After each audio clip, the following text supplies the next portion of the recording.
This episode of the Party Loaded podcast is proudly sponsored by Audible.com. Check out their awesome catalogue of audiobooks with over 180,000 titles to choose from. And be sure to grab a free audiobook on us and support the show by visiting audibletrial.com/endgame. Let's party.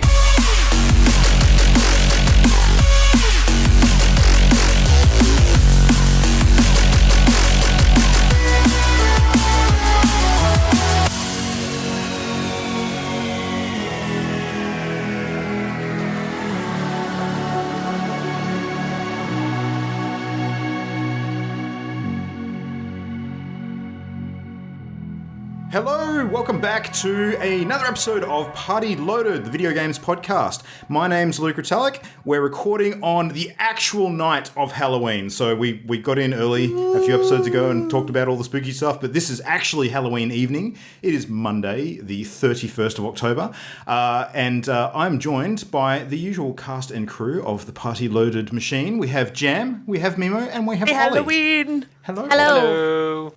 Yeah, so I was actually a little nervous when we sat down to record tonight's episode because my window of my sort of recording room is right at the front of the house, and if we have any of those errant trick-or-treaters coming up to the front door, then I'm going to be copying a whole bunch of knocking sounds in the back of my headset, so that's going to be a little awkward, but I've got the vinegar spray bottle on standby, so we'll sort them out if that happens. It's all good. If they attempt anything, cut them! Do it. You guys had any trick-or-treaters tonight? Yeah, I live in a fortress. Yes. Yeah, you do. You're pretty much perfectly set up for this kind of thing. Yep. Yeah. And Ollie, your area doesn't seem to be one of those ones that a whole bunch of kids would be screaming, running around in the streets for. No, there actually is, just so you're aware. I'm conveniently near the back of my house, so you can't hear it. But yeah, there was a massive lot going through. My estate did the smart thing of putting in envelopes a little flyer and whatnot, and going, if you want to be part of trick-or-treating, put this balloon up at your house. If not, don't put it up, and we'll know not to bother you. Yeah.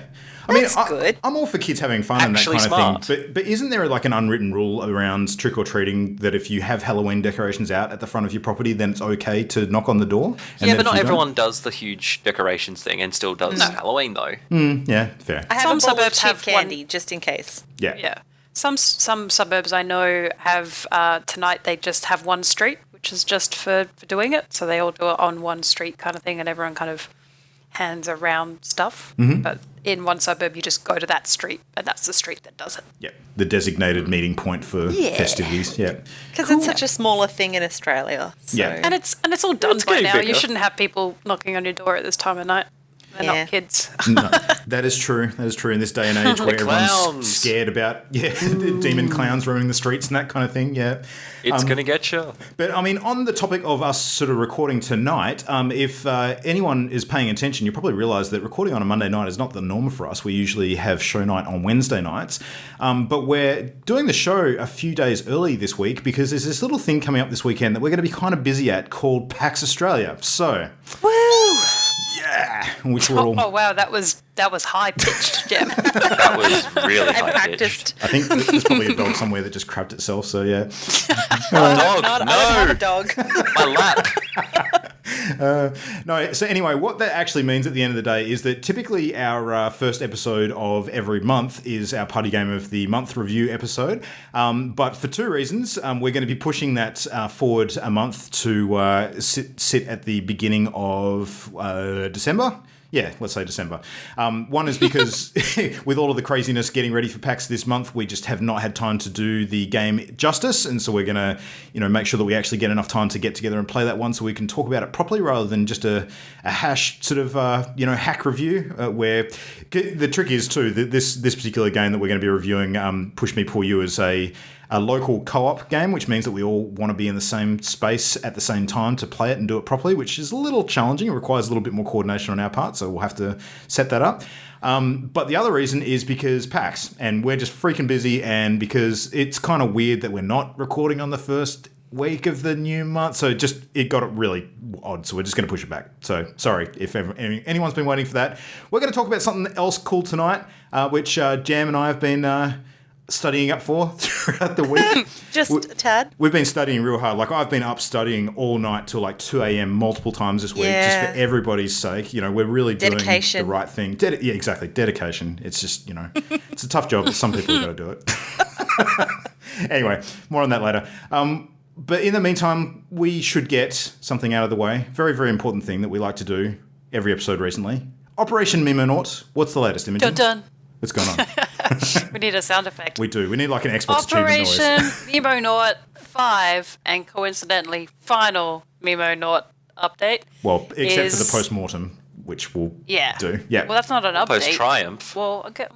Yeah, what's Anyway. with the negativity? Is that I haven't done an awful lot since last Wednesday, but I have now acquired an Xbox 360 thanks to Jam with Rascals on it, ready to go. The only other game that I seem to have like gravitated towards has been Bop It this week because it's just at hand when I'm sitting on my couch or walking through the house. I'll just kind of nab it and walk around and do stuff. Yep. I sat on my balcony for about 15 minutes on Saturday morning before realising that's probably incredibly annoying to all of my neighbours. Excellent. Like, what the crap is going on? But, yeah, I don't know about making it to round 4 because a little game called Western Press stands in my way. And that game is tough. So we'll see. So that's where I'm at. I'm pumped. I'm excited. I'm ready.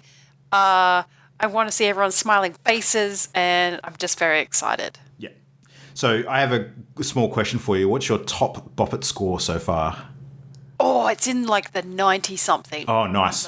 My top score is 96, so that's pretty good.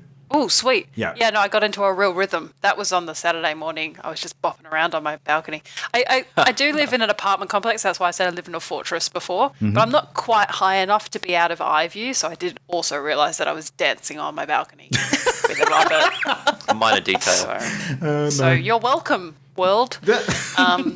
That's super fun. Yeah. That's what happens just after coffee. But yeah, I made a promise to the people who organised their Megathon that I was going to be the most excited a Meganaut they've ever had. And I think I'm going to be pretty close. So You're going to be up there? way up there. So part of the plan is actually dancing while competing in each round up on stage. Is that what I'm hearing? yeah, that's part of my psychological warfare as determined by my head of psychological warfare. It's just to psych them out. Yeah. I noticed that your head of psychological warfare today was trying to source some packages of fake blood, so I don't know what the heck's going on there. I don't know what that's about. Are they going to fake my death and then everyone was phew? Plausible deniability, don't ask. Just play. True. Possibly. Just look really shocked when it happens. Yeah. I had no idea. Yeah. How What a unfortunate. monster. Maybe if someone's Yeah. getting a little too close to you in the running, he's going to go all carry on them or something like that. Oh, jeez. Okay. Who knows? Let's hope not. Should be entertaining, no matter what. Three psychic powers win. But yes, I'm excited. Yep. We're going to do it. This is it. Sweet. Nice. Eye of the Tiger, all that good stuff. It'd be good. All of that. Yep. Maybe it's time. I ran to, theoretically now, this update is I'm the top of the stairs in Rocky, both hands in the air, and I'm the champ. So even if I win or lose, I feel like a champion. Yep. It's good to feel like that. So anyway. Yeah.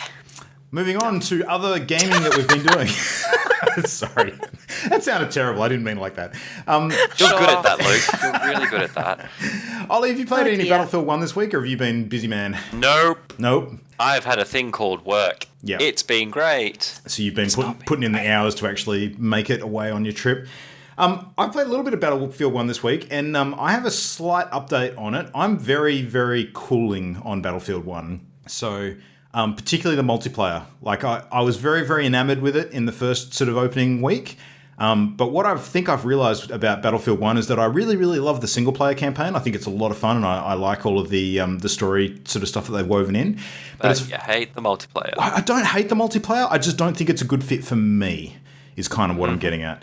And I think that part of the reason why it's not a great fit for me is all of the aspects that actually make it sort of fit the World War I aesthetic, like the fact that life is cheap, you get mowed down real easy, it's really unforgiving, the sorts of scenarios that you're in, are as dangerous as they should be and that kind of thing.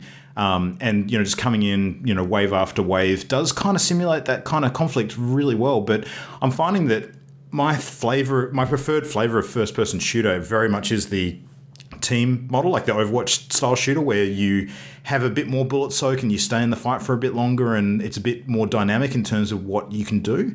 So yeah, I enjoy it. It's just I'm realizing that there is a ceiling to my enjoyment when it comes to the multiplayer. Single player, love, really, really good. But multiplayer, I probably won't sink as much time into as I thought I was going to. So that's kind of where I'm at with that anyway. So I'm sure for other people will be understand great. that, but the cynical internet part of me is like, doesn't like it because it's actually hard. Look, that might be part of it, if I'm being fair. Battlefield is a very unforgiving game, having played the previous ones. Yeah. You basically learn to be a really good counter sniper, so you're very good at not being sniped by running around being medic and being an assault guy and just charging in with grenades and stuff. Yeah. Or you become a really good sniper. The end. Or really good in vehicles. Yeah, that's the counter sniper part. Yeah. You can't snipe me, I'm in a jet. No, I'm still going to snipe you. I have seen those videos. They're horrifying. That's very much a GTA thing as well. But Done Battlefield, that shot once. can you actually snipe GTA. someone out of a dirigible in Battlefield? Ooh, can't say I've tried. Not sure. Interesting. I would like to see a video though. That'd be kind of cool. But yeah. Anyway, so it's still been fun. I'm not finding it unenjoyable. I'm just not as crazy into it as I thought I would be at this point. But I mean, part of that is probably to the huge wealth of games that are available at the moment, and being distracted by some seriously other good titles is definitely going to play into that a bit as well. Yeah. So yeah, That's my reason for not revisiting yet. yeah, I'm not surprised. I'm super not surprised. Actually, it's funny, Jam. Out of those two games between sort of Battlefield and Civ 6, I actually thought I'd be spending the lion's share of the time in Battlefield. I was totally wrong about that. Yeah, it's funny how things work out. But anyway, we've done a little bit more sort of World of Warcraft Legioning this week, and there's been some interesting new content to check out. So, ladies, you've checked out some of the Halloween stuff, haven't you? I didn't really get so much into that. Yeah. What was going on there? Well, we jumped into the little quest line you get at the spooky tree. Was it just? It was just the one tree. Yeah. It's a little bit broken. We okay. discovered that what happens is you drink from a cauldron and you get transported to another realm, and there's a spirit that you have to fight. But she's got this zone that you can see on the mini map that you have to fight her in, and if you leave the zone, you pop back into the real world. Problem is, she has a frequent fear attack, which sends you running in the opposite direction. So what you have to do is, we managed it with 3 people. We were conservative so that only one of us would interrupt when she was casting it each time, but it happens really frequently, like every, 5 to 10 seconds. And you've got to herd her up against one side of the zone and stay between her and the center, so that if you do get feared, hopefully one of you will recover before you all run out the other side and keep the fight going while the rest try and pop back in. So it was frustrating because that took us a little while to figure out why it was broken. Yeah. But, it was cute. We got candies. We bobbed for apples. And Yay, There must candy. be more stuff that we've missed, like I think stuff, so. because usually they're huge, but I suspect the same as the previous festivals, that in maybe the Broken Isles there's not so much. And maybe we have to go back to the sort of original areas, and that's where kind of majority of it will be. I don't know, that's just the traditional, that's just what I'm used to in WoW, but there's still all the, Dalaran's still got pumpkins and stuff in it, and it's still a little bit spooky, but all of the aesthetic decorations and stuff are there. So yeah, there's apple bobbing, and you can get costume ones, so you can turn other people into other things. And I had all of my costumes from previous years that I was using up. So it's good. It's fun. It's one of my favourite parts of WoW. So it was good to sort of jump on. Even though I was supposed to be on there to raise my item level, I did none of that. Just ran around and said, "Look, it's pumpkins." So Found the new blood vendor. Oh yeah, that's a really good addition. So there's a whole bunch of tough to find resources in the game, and then one fairly abundant resource called the Blood of Sargeras, and now there's actually a vendor that allows you to sell that for stuff that you need, which is very handy. So it lets you catch up a fair bit, which is cool. Storm scale. I was really, really keen to check out all of the stuff that had come with the 7.1 update for the new Karazhan dungeon, and I was all psyched up, ready to play that today. And then I realised there's a massive long quest chain you have to complete before you can even get into the damn thing. Yeah, and we couldn't freaking set up a group for it. Yeah. So yeah, our healer ran away. Then we tried to get another guy in, and he wasn't connecting properly, and we couldn't port him, and it was just broken. Yeah, super then we annoying. Gave up. Yep. So we'll do that when we all get back from PAX. I think a couple of our regular crew have sort of jumped in and started playing that already, and they said it's quite tough, which I'm looking forward to.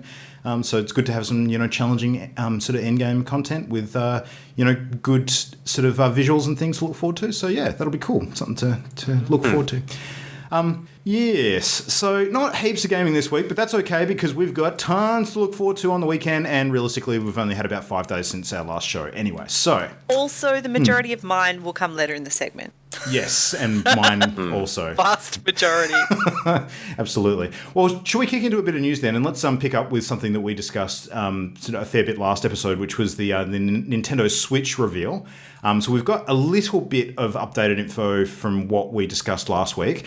Now, it does seem that there is a strong indication coming from some pieces that have been put up at Eurogamer.net from various sources that have collaborated and confirmed the info that apparently the Switch will be touchscreen. So yet to be confirmed from Nintendo themselves. But there's a lot of indications pointing to that being the case, and some patents that they filed sort of support that as well, with built-in sort of gyroscopic movement sensors and things in the device. So, yeah, I hope it is touchscreen, and that'll kind of clarify some of the stuff we talked about last time. But I don't know. Gyroscopic movement could be lots of different things, but yeah, could be. Well, I mean, it could be entirely separate to that feature too. So. Correct. Not sure. But anyway, Nintendo's been clear that they're not going to release any more information about what is going on with the units this year. But in mid-January, which I think they've actually confirmed it's going to take place on January the 12th US time, or that'll be the morning of January the 13th in Japan. So that'll be sort of the 13th for us, most likely, because our time zone is spot on with Tokyo. They're going to have a Nintendo Switch presentation, and that's going to be for the audience of trade partners and the media, and that'll have a lot more detail on the actual specs of the machine and the release dates and pricing and all that sort of stuff. So that's going to be the big news drop that we're all kind of waiting for to fill in some of those blanks. And there's quite a few unanswered questions which we're looking forward to getting a bit of info on. So that'll be good. January 12th, 13th. We'll knock that one down on the calendar. So there was another bit of news that dropped this week, which I kind of wanted to dig into a bit with you guys, because I think this warrants a bit of discussion. Now, Bethesda have been in the news a bit because of a news post that they made on their official site regarding their policy on game reviews. Now, Imogen and I were talking about this a little bit earlier, and it's something that they've kind of said without saying earlier this year, especially with the Doom release. But it's actually officially sort of up and out in the wild now, and because they've confirmed the policy in detail, now we can kind of dissect it and look at the impact of it. And there are a few impacts, so I think it's probably worth going through. So I'm just going to really, really quickly read it, because it's not very long. So the news post is by Gary Steinman, who is their global content lead, and it reads as follows. So at Bethesda, we value media reviews. We read them, we watch them, we try to learn from them when they offer critique, and we understand their value to our players. Earlier this year, we released Doom. We sent review copies to arrive the day before launch, which led to speculation about the quality of the game. Since then, Doom has emerged as a critical and commercial hit and is now one of the highest rated shooters of the past few years. With the upcoming launches of Skyrim Special Edition and Dishonored 2, we will continue our policy of sending media review copies one day before release. While we will continue to work with media, streamers and YouTubers to support their coverage, both before and after release, we want everybody, including those in the media, to experience our games at the same time. We also understand that some of you want to read reviews before you make your decision, and if that's the case, we encourage you to wait for your favourite reviewers to share their thoughts. Skyrim Special Edition releases globally on October 28th for PlayStation 4, Xbox One and PC, and Dishonored 2 releases globally on November 11th for PlayStation 4, Xbox One and PC. So that's the statement in its entirety. So the real crux of the issue here is that we have a situation with Bethesda, and the danger is that they're kind of setting a precedent here that other game companies could follow suit with, and I, for one, really hope that they don't, because there's a pretty serious impact in terms of the consumer when it comes to a policy like this and actually not allowing review copies out in the wild in time. Because if you are to want to purchase a game, a lot of people look for that review information to kind of, solidify whether that's a good purchasing decision or not, and get a feel for whether what they're actually buying is as advertised or as good or that sort of thing. And especially people who, pre-order, and, we've all said before, pre-ordering is bad, people shouldn't do it. But this really helps to muddy the waters a lot for the consumer as to what they sort of are getting, and they have less information than ever before. So what do you guys think about this? I mean, this is something that, I respectfully disagree. Okay. Yeah, I'm with Jam. All right. If you don't want to buy the game until you've had a review, wait for the review. Launch date does not matter. Correct. So If who? you are going to pre-order or purchase the game on day one based on the marketing strategy, that's your decision. Like, I'm it's going to call exactly it as they said. FOMO factor. So Yep. the issue with this that people are having with this is that they're worried that if they don't have a review before release, that they're going to have to wait a week before they buy the game, and they have a fear of missing out or FOMO. And I entirely agree with Jam. The only reason why this is a problem is because other companies have different policies, and Bethesda has decided that they want to make sure that the game is coming out at once. They're not trying to dupe anyone. You don't have to buy anything with limited. If you want to make an informed decision, it just means that you have to sacrifice maybe a day or a couple of days to get a review. No. And horror. other companies will continue to send out review copies early because it's part of their marketing strategy. They rely on the good opinion to be marketed, to be spoken to Reviewed people, well. and the word to be spread. But Bethesda, they're at a point where they don't need that. And so fair enough. Let it be a happy surprise for everyone who wants to play, within Also, the 24 imagine hours a of it coming out. Imagine a world where you release a game and it maybe isn't as polished as people were expecting from marketing material or something, and so the review copy could sink the game, whereas the game, because they released review copies a week beforehand, they released the game with a patch which solves that, but everyone's basing their information off how the game used to be. So And- having the early review copies has its own problems as well. And further to that, the company like Bethesda, they have a track record. Their games are buggy on release. If you're not prepared to deal with a buggy game the day it comes out from Bethesda, wait. You've got to balance these factors yourself and decide what you're prepared and willing to accept, which degree of risk. We're not babies. We're adults. We can do this. Some of us act like babies. Yeah, but usually, or hopefully not too often when spending money. Have you seen nerds in a shop ever? Just quietly.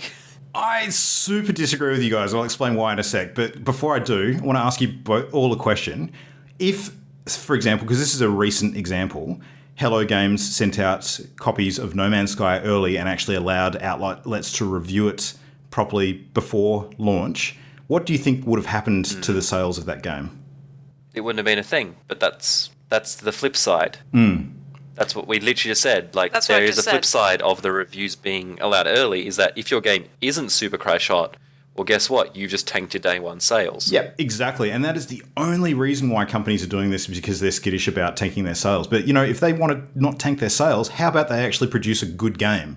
That's my position on it. But That is also a that's subjective the bottom thing. line anyway. Yeah, That's the bottom sales line will still anyway. tank. If they're arriving a day before, it doesn't take some large media outlets longer than a day to get a review out on that game. Fair enough, longer form games, you probably couldn't play the whole game in a day, but you get a fairly good idea, especially of a game like No Man's Sky or similar, if we're going to use that as an example. And Fallout was no different. When Fallout 4 came out, it was 24 hours before, people started saying this, that, and the other. And I didn't buy Fallout until, a week afterwards. And so I saw all of the reviews. I get what you're saying, Luke, is that they're tanking their sales, but it's buyer beware. Oh, look, Yeah. it works both ways too. I mean, Doom's another good example of this too, because, the fact is Doom had a very shaky sort of beta period where, it didn't get a lot of public press because of the multiplayer sort of not meeting expectations in a lot of ways. But then when the game actually released, the critical sort of feedback from it was, particularly with the single player, was that it was a massive success. And they probably would have had much, much stronger sales if they had have actually gotten it out in the wild earlier and people actually making that realization tantalization rather than basing their opinion on what they saw in the beta. So, But they would have made up those sales long term. Yeah. When you're talking about sales, agree if with it's that. important, Yeah. but the only thing that sales are important to is the companies. And if Bethesda are willing to, take the risk of people not buying their game because reviews aren't out there, then they take the risk. I don't think if you're the type of person who's waiting on a review, then you're either going to avoid buying Bethesda games because you won't get a review before release, or you'll take a breath and wait a couple of days for a review to come out. Yeah, I don't know. I don't see it like that. I think it's all well and good to sort of say, take a breath, wait. But we all know that people aren't going to do that. But there's also another impact. That's their choice. It is their choice. That's the choice, but though. You're restricting information from a consumer market that helps them make an informed decision, and I'm not for that at all. I think that giving as much information to consumers to make an informed decision, not be burned by bad product selection or quality of product, is always better. But hang on, before you make up your mind firmly, there is one other thing that I think is getting glossed over here, which is actually quite a big impact when it comes to reviews of games. So the way that a lot of big media sites operate when it comes to publishing game reviews, so you talk about your IGNs and your GameSpots of the world, sort of getting their big AAA and other game reviews up.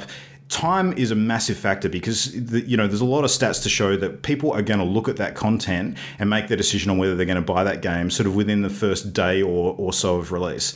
Now, news outlets race each other to get that sort of stuff up, and it's usually pretty touch and go as to who gets their review up first, and you can guarantee that whoever does get that up first is going to get a lot higher traffic to that page than the other sites because people will have been waiting for it. Now, if they've actually got a situation where they get copies of the game prior to launch, and even if there's an embargo on content sort of preventing them from putting that stuff up until the actual release date, that creates a situation where the game reviewers actually have sufficient time to play the game properly, create an informed opinion, write their article in a quality manner, and actually put that up and showing like a proper representation of what that game is. If they're rushed having to do that, then the result is that they're going to be forced to get a review up that does not show the game in a sort of true sort of perspective. It doesn't sort of capture it in a an adequate manner. They're going to be rushed. They're going to miss details. They're going to get things wrong. And at the end of the day, the consumer still suffers because of that rushed product. But they're going to do that. But that's not Bethesda's problem. That's not I game disagree. developers. That's not game developers. I see what you're saying, Luke. All of what you're saying is true, but it is all based off information. And if people are going to start getting, I'm going to say it, butthurt about they didn't get a review copy in time, so all of the reviews that came out the day of release were rushed, and so I bought the game based on this information, but it wasn't correct. We have to change the way that we buy games, and this is starting to happen more and more, and that's why pre-order is a big issue, because we have to start changing the way we view games. iPhone 7 or any iPhone release, there is no review copy of that phone before release, but you can guarantee that the pre-order line at the Apple Store is around the corner. It doesn't matter if that's a piece of shit. The Samsung Note that exploded in everybody's faces, was that a review copy? Don't think so. Like everything else in life, we've had a luxury maybe of some other companies giving out these sort of early releases and then embargo, and it would be great in an ideal world if everybody did the same thing, but they're not going to. So if you're going to be buying a game, my advice would be figure out what the review policy is, or if you're not sure, or you'll wait until it comes out and see what people think. It happens with films all the time. Yeah. And if you're talking about the journalist's point of view, they're all on a level playing field. It's their choice how they approach it. I've seen articles saying, here's our first impressions based on 2 hours of gameplay. Do that. It's completely upfront. It's honest. You're saying whether you liked or disliked it within the first 2 hours. And then you'll add a note at the bottom saying, we'll do another post tomorrow when we've put in 10. It's honestly, if all the journalists are on a level playing field, that's all on them. It doesn't... Yeah, I would have more of a problem. It's not unfair. Yeah, I'd have more of a problem if I found out that one particular media outlet got a review copy and nobody else did. Because that review, to me, would be sketchy as shit. Regardless of how well that article was done, I would always have an element of, they got it more than before anybody else. Were they not indicted to them for some sort of good review? And that's what I'm more concerned about in games journalism. Review copies of stuff, I'm not that concerned about if it's across the board. And they're being transparent. So maybe the problem here is that other places aren't as transparent about their release policies and for review copies. So maybe if just people were more transparent, then we could all make better decisions based on what's going out there. But the lesson here is, if you want the game on day dot, You have to weigh up what is more important to you, the risk that it might not be what you're expecting, or not playing it on day one. Yeah. Look, I agree with that. But I still think it's a worrying trend, and I don't think it's something that we would want to see too many companies emulate, because less information is not good. I don't think they will, but anyway, it's an argument for or against. There's not less information, there's less time. Yeah. It just means that it's on release day. People who buy on release day tend to be the people who are going to buy the game regardless of what it says. No Man's Sky was a perfect example. And how did that end up?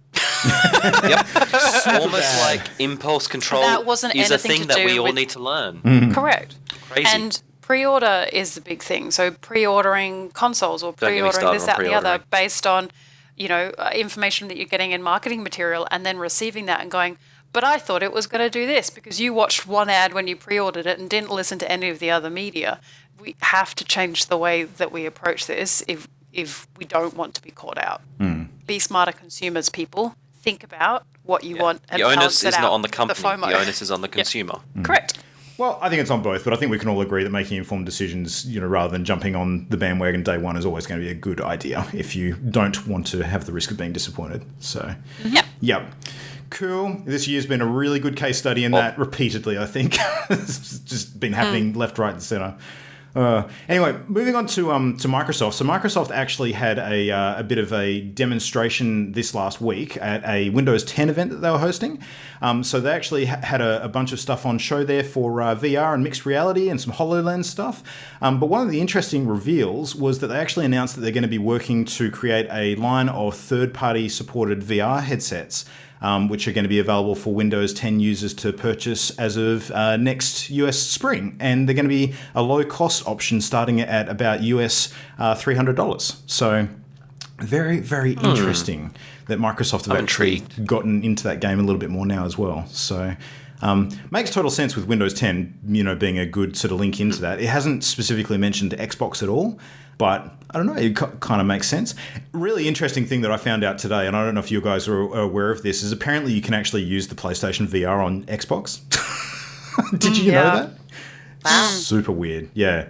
I've got to look more into that. Yeah, I heard that during the week, and I thought, I did not realize this. So that makes my comment last week about buying the Nintendo Switch and maybe I wouldn't buy a PS4 not so bad because I already have an Xbox. Yep, possible.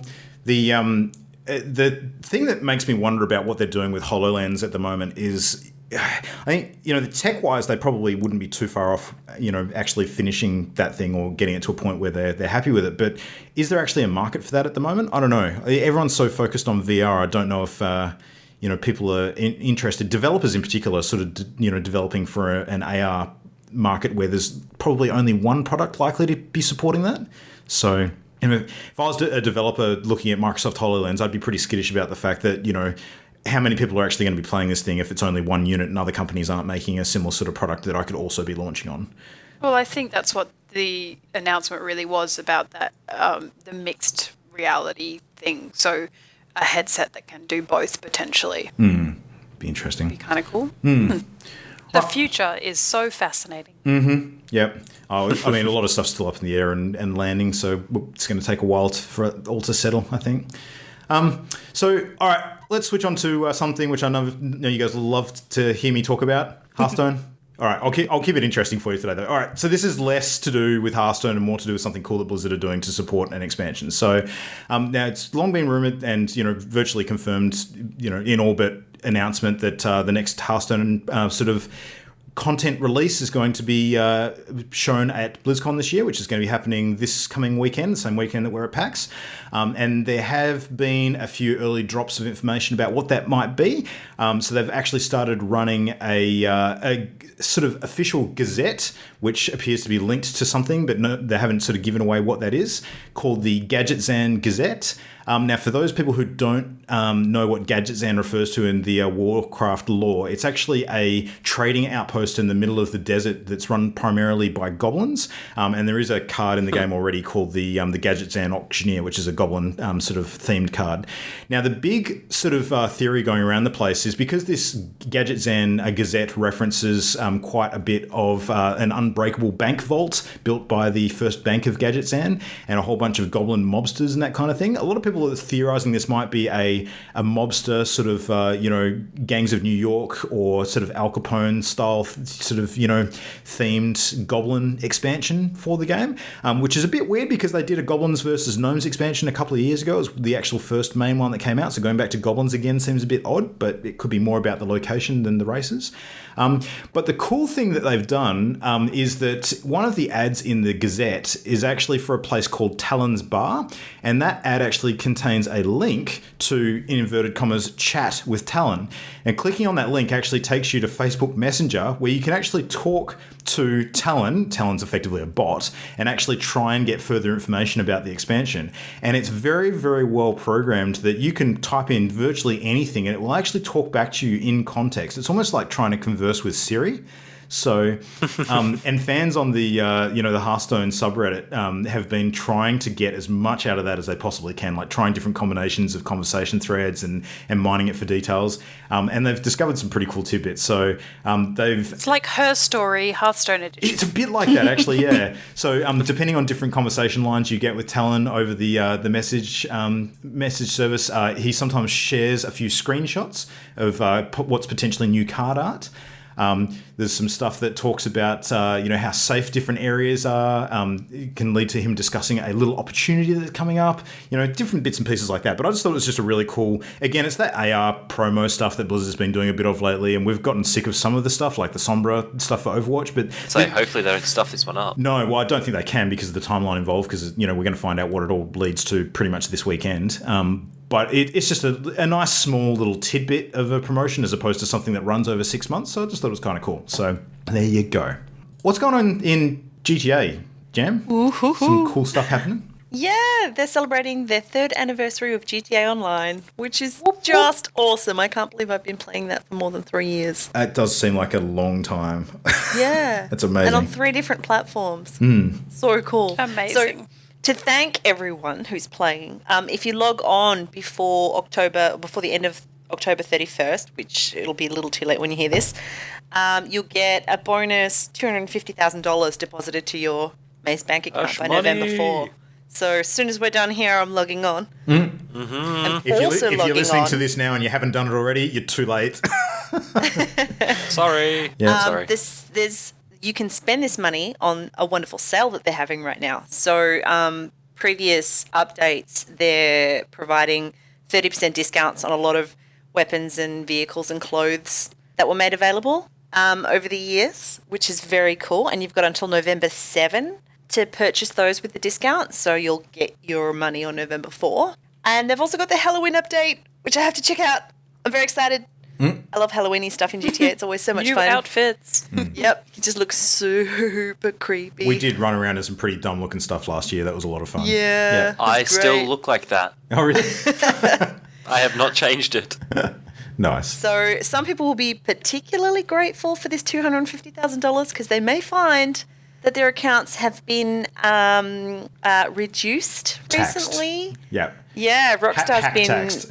removing illegitimately gained funds from players' accounts. So pretty massive. I think a lot of Jamie, people are I going to won be unhappy. $14 trillion. Oh, well, you're going to have to earn it by robbing people for reals. I think most people who made a lot of money as well, though, have spent it in the last 2 expansions, hopefully. So those people will be breathing a sigh of relief that it's not sitting in their bank accounts still, I think. Yeah. But there Yeah, are so people who have... $118 trillion. I was going to say that there are people who have actually been sort of, unwitting one guy. beneficiaries of this money though as well. Like, because sometimes you get onto a hacked server and you run over something and you pick up a stack of cash and you don't even realise what's happened until it's happened. Genuinely That's happened to small Jamie and I. That's Yeah. small change. They've literally taken $118 trillion in GTA money from one guy's account. Yeah, that is ridiculous. Like, that's how much he cheated. Nuts. Nice. Just nuts. Well, it gives a bit more confidence back to that system, which is good. Yeah, it does. And I mean, it would be so nice if that just discouraged people from hacking, because I hate jumping online and not being able to do anything because of random explosions and rubbish happening. Well, that one time we Or got getting turned into into a the... broom. Well, that was fun. See, that was amusing, and you could opt in. Yeah. But yeah, no, I'm definitely logging on after we're done here. Yeah. I Nice. love that game. All right. Well, let's chat about something else that you're probably going to continue to sink a whole bunch of time into, Jam. And Imogen, I'm going to preface this whole segment by saying we're really sorry. What about me? That's all hope you can right. join I us don't get a soon. fucking apology. Well, you don't get an apology because you could jump in to do this if you wanted to. It's just you have to make that choice. It's pretty much what it comes down This is to. one of my I've favourite played other games Civ of all games. time. Yeah.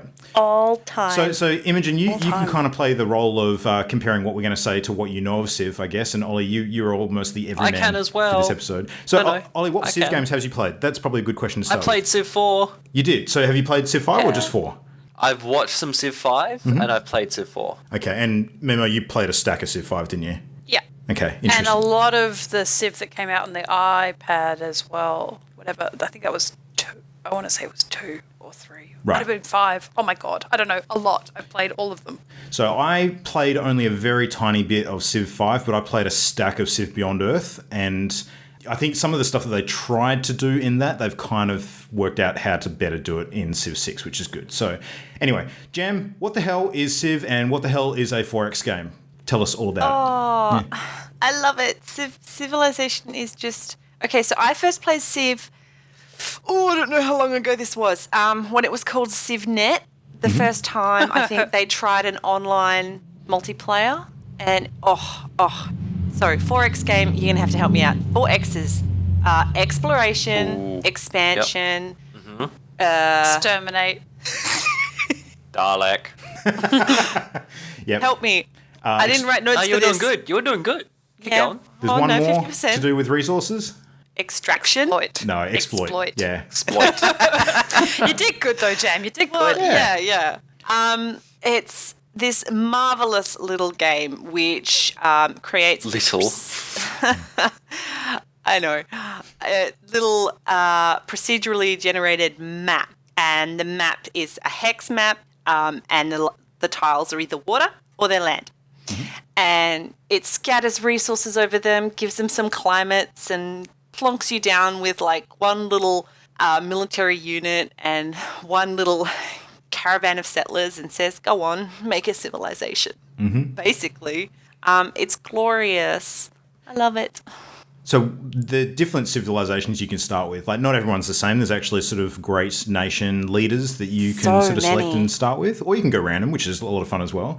Now there's 19 different ones that you can pick from at the moment, and I think one of them is locked out to people for another few weeks, except for the people who got the deluxe copy of the game, which is the Aztec nation.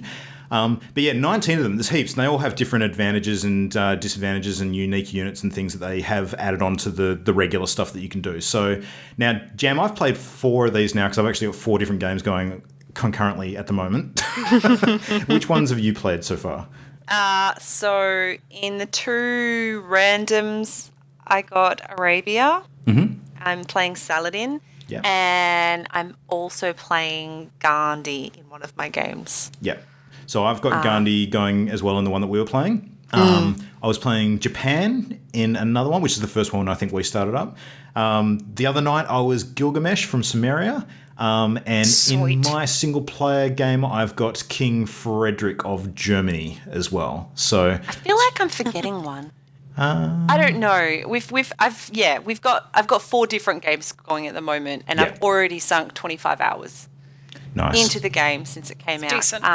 Yeah. It's great. Basically, you start off with very simplistic technology, very low resources. You've got to settle your first city. You've got to manage its immediate resources for its growth. And as it grows, it can produce units. They can be civilian units or military units, and you use those to push out, to explore, to expand, to settle new cities. And then you can start doing all sorts of things once you've got multiple cities and you start meeting other civilizations or city-states. They have city-states too scattered around the map, which are just single city little entities that don't have the same level of interaction as a civilization. Yep. But you can get benefits if you become friendly with them.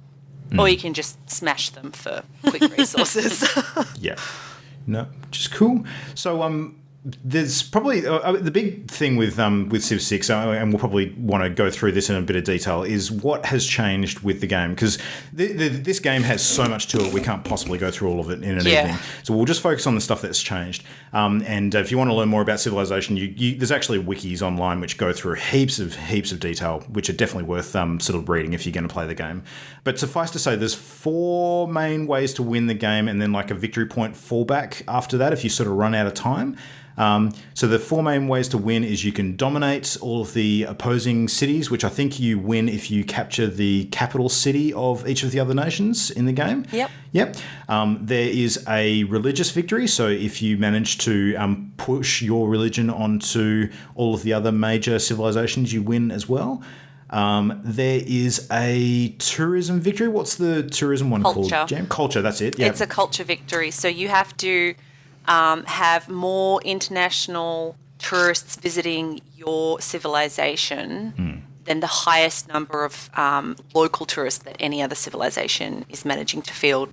So you do that generally by making your stuff really pretty and having lots of national parks and wonders and that sort of stuff, just to attract people in to visit you. And the last one, of course, is science. So you can have a science victory which actually has some determined science objectives that you need to complete in order to achieve that. And it's about sort of landing a shuttle on Mars and exploring space and all that sort of stuff. So yeah, which is super cool. Do you have a preferred method of winning, Jam? Have you got one that you gravitate towards more than others, or are you trying? Historically, it was science. I always really liked pursuing the tech tree and making my way through that as fast as possible. But I've been trying to branch out a little more this time round, because I realised even in Civ 5, even with a couple of DLCs I had, I played the same game each time, which is a bit boring. Yeah. And I wanted to understand better how the other mechanics worked. So one of my games, somehow, I think the one where I'm Gandhi, I'm actually succeeding in pursuing the domination victory because people keep declaring war on me. And I just go, which is really bizarre. And my religion and my science is pretty decent in a couple of my other games, but culture hasn't been one I've pursued yet. So I think the next one I start, I'm gonna try and focus on that one. Culture's the one I was pursuing in our game the other night against you. Yeah, it's super hard as it turns out. It's Culture a really is tricky really one. hard. It looks like it. Yeah. So Imogen, what do you tend to focus on when you play previous civs? Do you have a preference? I prefer culture and exploitation. So having the economic victory. Economic victory. Science victory I can do by accident sometimes, just because when you're exploiting resources, you tend to have like lots of resources, and if you can spend it, you can kind of hide that you're trying to do an exploit victory. So, sort of. That's more into the mechanics of the game, but yeah, tends to be exploitation for sure. And Ollie? Murder and science. Yep. Because the two go hand in hand. Research the murder. Yep. Research the murder. Give Gandhi the nuclear weapons. Oh, nuking with Gandhi is the best thing ever. It's just so good. It's peaceful, wizened old man's like, I'm going to kill you now. Nice. Yes. Yep. Yes, he is. Well, I haven't actually played any games of Civ 6 through to completion yet. I'm probably about halfway on at least one of them, but they can take a while. I tell you what. I think we're closer than halfway on the one we were playing recently. Yeah, I think you're right. Okay, that's definitely. We've only got about 100 100 years left until it auto concludes the game. Yeah, Yeah. well, it What about spans in-game 4. as well? Yeah. No, we actually determined last night that the a year turn clock actually accelerates at different rates depending on how far into the timeline you're getting. Yeah, and what base speed you've put the game on. So for our multiplayer games, we've chosen the online speed, which is double speed to the standard. But one day we've got to just for 1 month, we've got to try and crank out one of the epic games. Yeah, That would be hilarious. That would be so good. that would be Sounds nice. like the Christmas holiday when it's like 4 billion degrees and we can't go outside. Sounds good. All right, well, what's changed from Civ 5? So, Jam, tell us about urban planning and what sort of stuff has been improved there.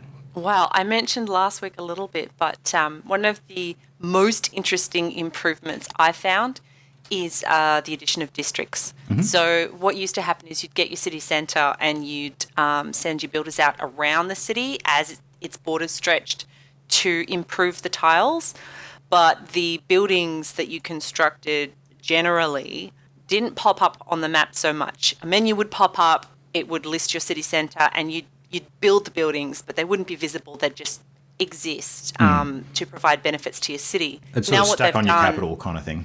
Yeah. What they've done now is they've categorised a lot of those buildings. A few, a small handful still get built in your city centre, but you can see the improvement to that tile. But now for the others, a prerequisite is that you first establish a district that relates to the theme of those buildings, so that you can have a holy district for where you want to build the temples. You can have a campus where you want science and education buildings, that sort of thing. These districts also get advantages depending on what tiles they're adjacent to. So some of them will get bonuses to whatever they're providing for your city. So if it's science, they'll boost the science that you receive each turn so you can develop tech more. If they're adjacent to particular things, so whether it's right next to cities or near fields, some of them like specifically have to be built next to rivers. Others get a boost if they're next to mountains. It really affects, because your city can be placed anywhere on the map and you can have a huge variety in your local environment. You've got to sort of, when you get the hang of it, try and think ahead, because the worst thing is getting to a point where you really desperately need to build an encampment, for example, which is to produce better military stuff, and there's literally only one place you can place it, and that wipes out one of your other improvements. It's a bit sad when you have to sacrifice that hard work, but it's really interesting. It's such a great way of adding a little complexity to the way your city develops.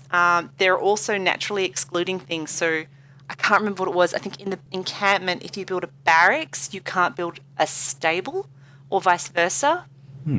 So you kind of have little mini decisions to make where you're going to rule out one, developed advantage over another.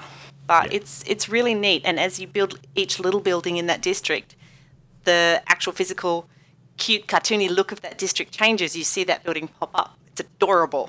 So adorable. Actually, that's a good thing to point out too. Like a lot of the graphics and the characters in the game are a lot more cartoony than they have been in the past. And I think that there's been a bit of criticism online about that. Like some people don't like it, and the actual civilization leaders, looking a bit more cartoony, they're not a huge fan of that. But I think something that got pointed out to me today, and I totally understand and agree with, is that the more cartoony sort of sprites are actually easier to identify on the map, and they're easier to spot sort of to the eye. Yeah.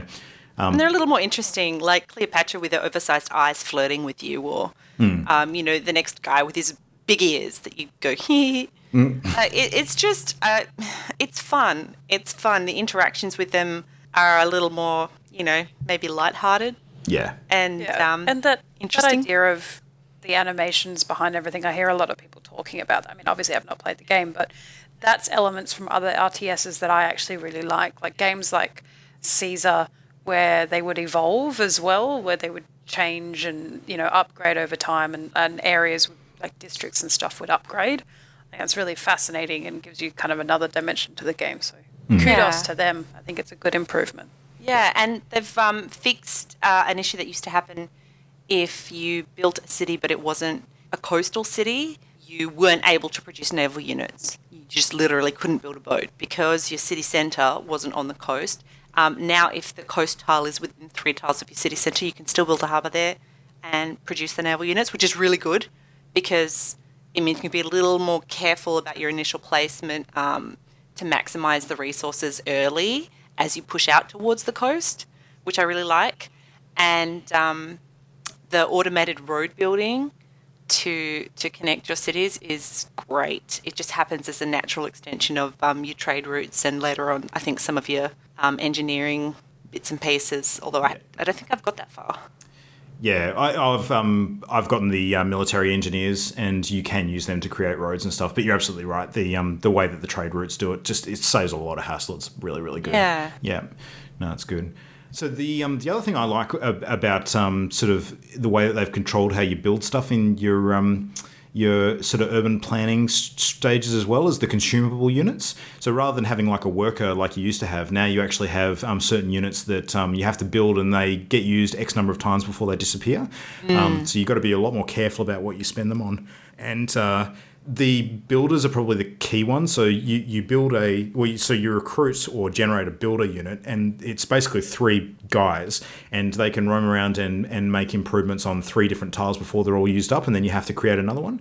So that's really interesting. You actually do get a power up later, which you can use to make a builder unit that has like 5 uses. That's so handy. Oh, it's awesome, yeah. But otherwise, it's kind of like an opportunity cost thing. You really got to think about whether you want to, spend time getting these dudes out to improve your general tiles, or whether you're, sort of researching more important buildings and things.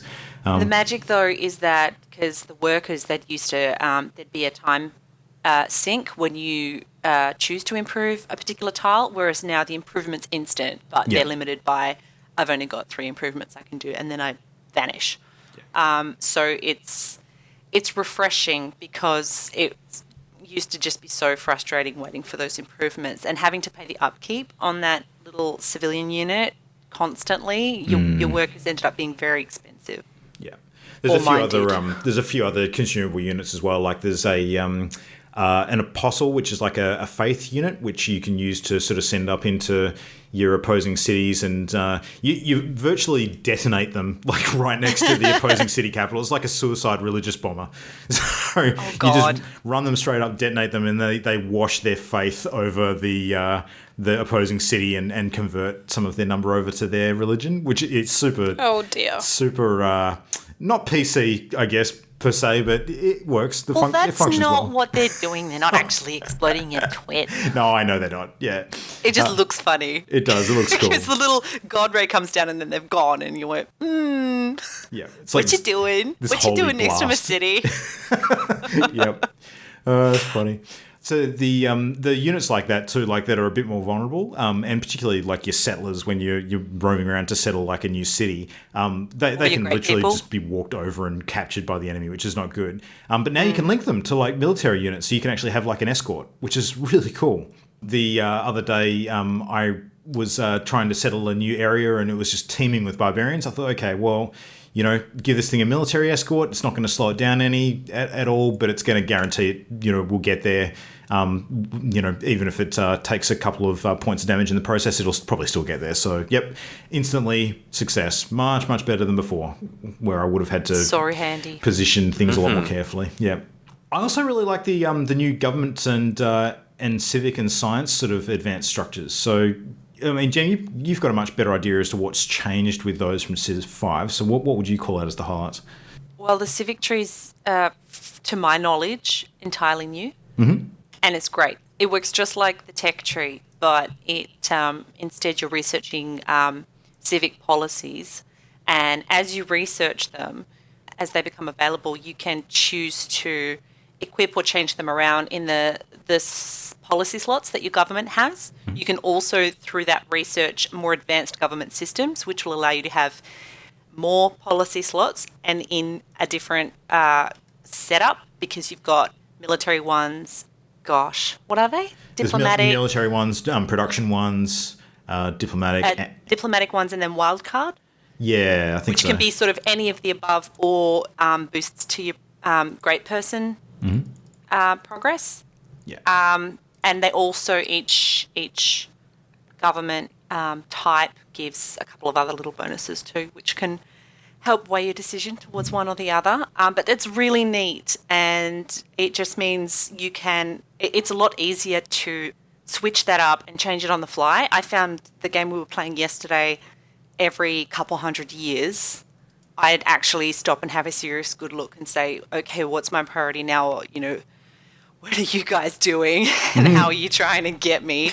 And what changes do I need to make to my policies? Like if I really need to focus on my trade and get my gold up so I can make some quick purchases and expansions, I'm going to, switch out all the other rubbish and just shift in everything that gives me bonuses to gold or reduces my costs. It's just, Yeah. And then in a couple of 100 years' time, when that's leveled out, you can swing it back towards, okay, I'm focusing on religion. I want your bonus faith from certain tiles and less expensive this and that. So it's great. But by far and away, one of my favourite changes to Civ 6 is the boosting of the things that you're researching. It's fantastic. Oh, yeah, this is great. Yep. Oh, it's so fantastic. So in the old tech tree, you'd have the tree, and each tech would take X number of turns. And as you developed overall in tech, the earlier ones would, take a little shorter to research. But it was relatively fixed. Now what they've got in both the civic tree and the research tree is a little line of text underneath each of the text with a boost condition. And if you meet that boost condition, such as have 3 crossbowmen in your civilization, you auto-research half of that tech. Fan-freaking-tastic. Yep, so it's like mini That objectives. takes a lot of... Yeah. Yeah, the multiplayer implications of that are huge. Yeah. So massive because it can swing your development speed so drastically. It also hugely promotes diversifying what you're doing because each of the boosts that I've seen that I can tell are utterly unique. So there's no, if I just, push these military units, it's going to boost me along. No, because the majority of the boosts won't be related to military development. Just the way it ties everything together in promoting a balanced approach primarily to your civilization is so great. But ultimately, you do have to sometimes decide, I'm focusing over here, which means this branch for a little while is going to be much slower. But because I need this up here first, I'm going to take the hit, on the bottom line and have to research several tech in full. I don't know if that's just because I'm mismanaging it, because Dave last night flew ahead of us in the tech research. That could be because he was focusing on his campus districts with the buildings that produce more research per turn. More science. Yeah, it's so exciting too when you do something and this little thing pops up saying, oh, you've unlocked this boost and that boost and this boost. Suddenly, just in one turn, you've got half a dozen techs or civic research things that have halved in cost. And you can get those boosts well ahead of time for stuff that you haven't even started researching yet, which is great. Yeah. But I think you hit the nail on the head. It really sort of discourages too much specialization and sort of forces people to stop thinking about turtling up and just focusing on one thing at the exclusion of all others and really sort of expand and get out there and diversify a bit much, which is kind of forces you to play more of the game, really, which is good. So, yeah. I agree. Amazing. That's probably the best change. Wonderful, my favourite. Yeah. Wonderful addition. Such a good idea because it adds surprises. It used to be that you'd click 3 or 4 texts ahead so that it auto-followed which research you were going to do because it wasn't going to change. There wasn't going to be any insubstantial thing that happened in the game that would influence, those later decisions. It was so highly unlikely. Now, even in the space of 20 years in-game, you realise, wait a minute, suddenly I can get to this tech that much faster, which might allow me to do X instead of where I was going to go, which would have taken twice as long. And it's just marvellous. Love it. Another layer of strategy. Yep. So speaking of layers of strategy, the one that I got to play around with the other night, it was totally new to me, and from what I understand, this has actually replaced the diplomacy sort of win condition stuff, is the religion sort of aspects of the game. So now you can actually you can establish your own religion. So Jamie, you established the Sneck religion, and someone had what did they have? Zoidbergism, and I had something weird I can't even remember.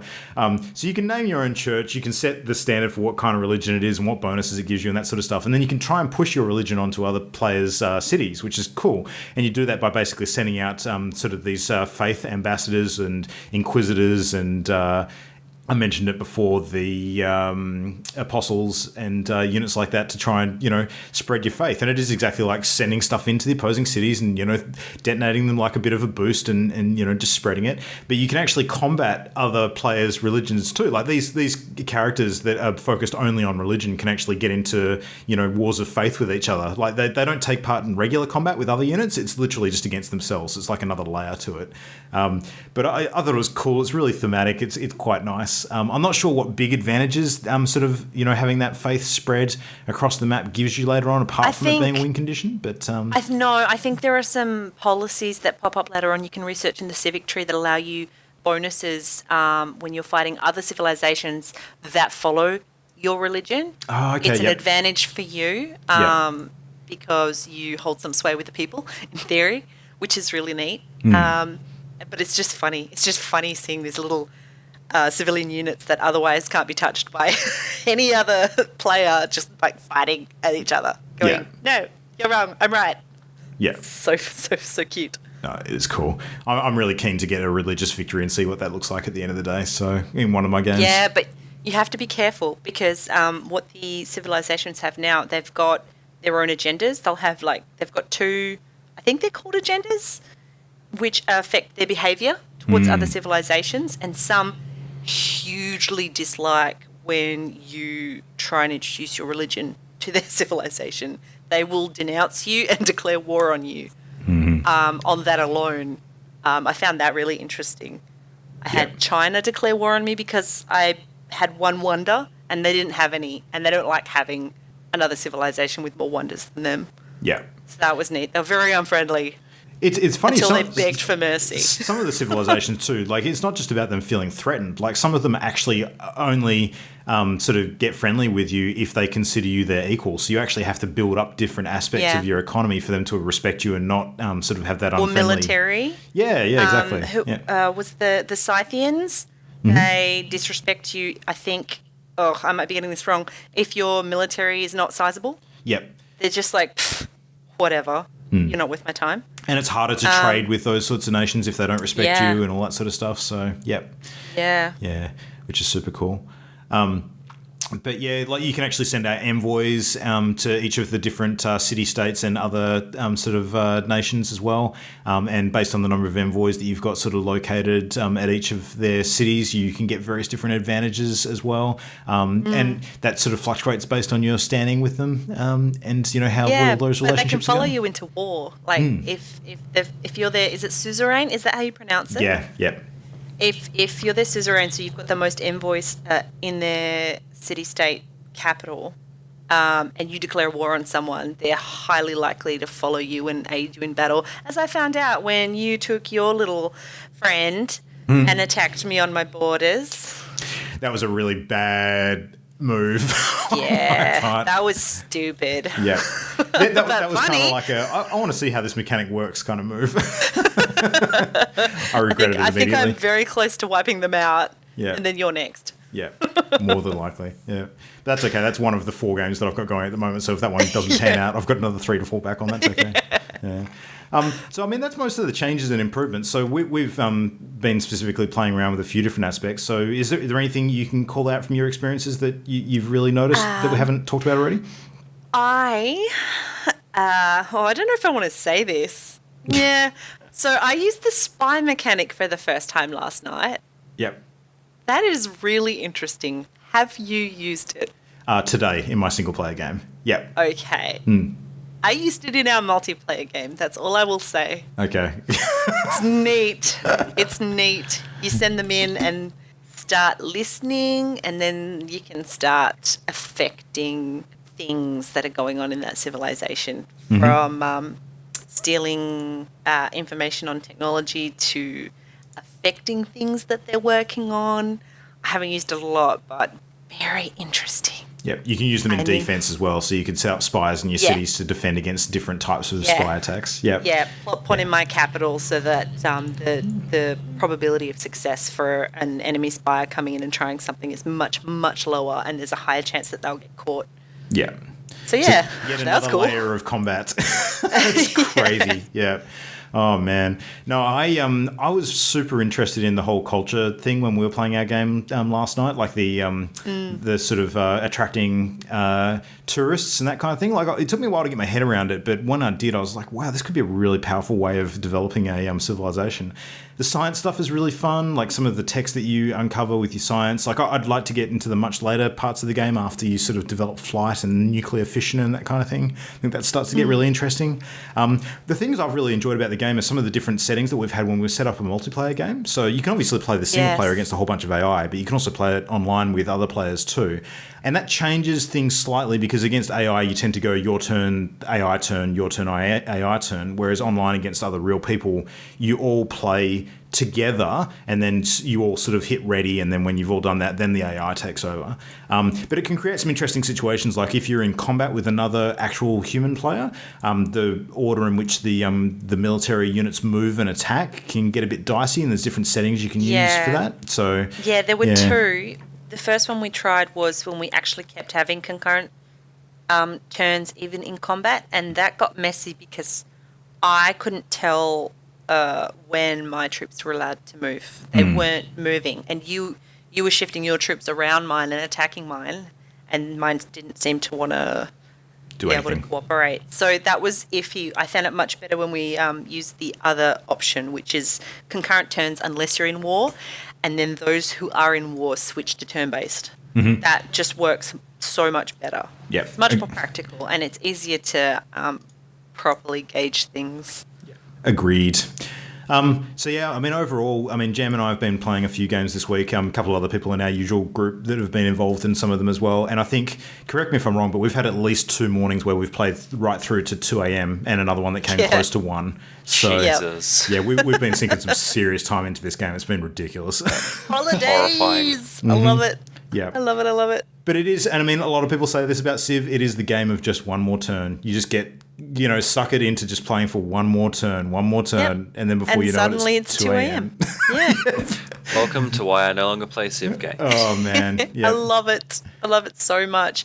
I do have a few frustrations. One that I've heard other people repeat frequently is it's far too easy to misclick, because sometimes you finish a unit's action, and while the animation is playing out, you click on one next to it and try and give it an instruction. When the original unit's animation ends, it tries to auto shunt you to the next one it has in its list, which is a different unit again. But you're already pressing the mouse key down. So as this third unit activates, you misclick on screen somewhere, and it just starts heading off in a direction you had no intention of sending it. I haven't had a thorough look at the settings yet to see if there's a way to disable that automated jumping between units, because I think that would solve a lot of it. I'm trying to do things too quickly, too close together. Maybe I should just slow down a sec. But everyone's always waiting for me to finish my turn. I don't want to slow down anymore. You do tend to take the longest for some reason. I don't know if it's because you've got more stuff on the board or so much stuff, mate. You have no idea. No, I like the clicking of stuff is a bit tricky, like particularly when you're doing the military sort of strategy and you've got a lot of units on the board that are tracking different locations. I mean, clicking to attack a city as opposed to clicking to move to a city, it can be a little tricky to get it right sometimes, because it's a bit inconsistent with what you should be clicking on with left or right click to achieve that. So that's a little confusing. But I mean, overall, I found it pretty good. I wish there was an undo button sometimes. When you, I think ideally, if you could undo an action that occurred within half a second of that unit becoming active. So literally that would solve the misclick because of shifting over. Like, unit gets highlighted and immediately moves to stupid tile. I would just use the chess rules, like when you take your hand off it or your cursor off it, and click on something else. Holding down a button in Civ's dangerous. You don't know what you'll start pressing on. Yeah. The other issue I've had, and I don't know if this is widespread, and I don't know if this is purely on my end, but I'm finding at the end of a game when I'm trying to exit to desktop, even after I've already exited to menu, it freezes up and my computer won't do anything. I can't task manager. If I manually power down and power back up like I normally do, it's still there with everything frozen. and even like Mumble will log back in. It's really bizarre. I have to like physically reach around the back of my box and flip the power switch and leave it off for a few seconds so that it'll boot normally. Wow, I've not Really had bizarre. That I feel like that might be my PC doing something stupid. That might be a local issue. Yeah. Yeah, it feels like it because, I mean, that just shouldn't happen. No. But it has not affected my enjoyment of this game at all. I friggin' love this game. Yep. And Civ Imogen, we are 6 going to is try awesome. it on your laptop tomorrow on potato settings and see if we can get it running. Yeah. With all that time. Reality is I do not have time to play it. I gonna know. say. Oh, well, something Damn for you to it. look forward to perhaps when you come back from PAX. Be interesting. Yeah, with all that time that we're going to have after we see all those games that we want to play. Good God. This last few months of the year is just going to get messier increasingly. Jam, I will just say I did a quick Google and there is others having the same issue in the Steam. There's a thread on it at the moment. Quite a few people saying they're having the same issue. So. Thank you. Good to know. So it's a risk. It also happened when we were doing a multiplayer game last night and I tried to save while other people were logging out. So thankfully, I told them to save the game as well. So we have multiple copies if mine didn't work. In theory, we haven't lost it because that would be so sad. That would be so sad. Yeah. I need to be saving more frequently, I think, though, just in case these issues persist. Pop up. Yeah. Just in case. But still worth it. Still worth it. I don't mind. So Civ 6, in summary, pros, friggin' awesome game. You should play it. It kicks ass. If you like Civ games, this is definitely going to be your jam. Cons, say goodbye to your social life, free time, personal hygiene, all that sort of stuff. Maybe not personal hygiene. Friends. You know. Just going to lose all the friends. I'm going to just demolish Luke. He'll never talk to me again. That's not the plan. true. That's not true. That's Damn not a it. negative. But that's my plan. No, I mean, that's not true. I will talk to you again. Yeah, no. That's why I said damn it. All right. Anyway, all right. So let's wrap up our Civ discussion there. Now, before we sort of wrap up the show, we have mentioned this just maybe a couple of times in the last month. We're going to PAX this weekend, in case you missed it. So I thought it might just be fun just for a minute to quickly chat about what we're looking forward to over the weekend and where people can generally find us. So I think probably generally finding us is the easy bit. So when we all arrive together on the same flight, we're going to be hitting up the Child's Play Trivia Night, which, where is that being held, Imogen? You've got all the details on that one. Do you sort of... Oh, it's the game store in Melbourne, but I can't remember the address of it. Mind It's Games? Central Melbourne 3-level game store. If you look up Child's Play Trivia Australia on Facebook, you will find the page and all of the details. Yep. There won't be an event for it, but all of the information is there. Highly recommend all funds on the night go to Child's Play Charity, which is Penny Arcade's charity supporting children in hospitals with some games and some things to take their mind off what's going on and to help them through their time and to heal. There's so many fun things on the night. There's an entire round based on Truth by Consensus. So it's a really difficult quiz. It's fun. You're going to be with like-minded people, and the prize pool is insane. Insane.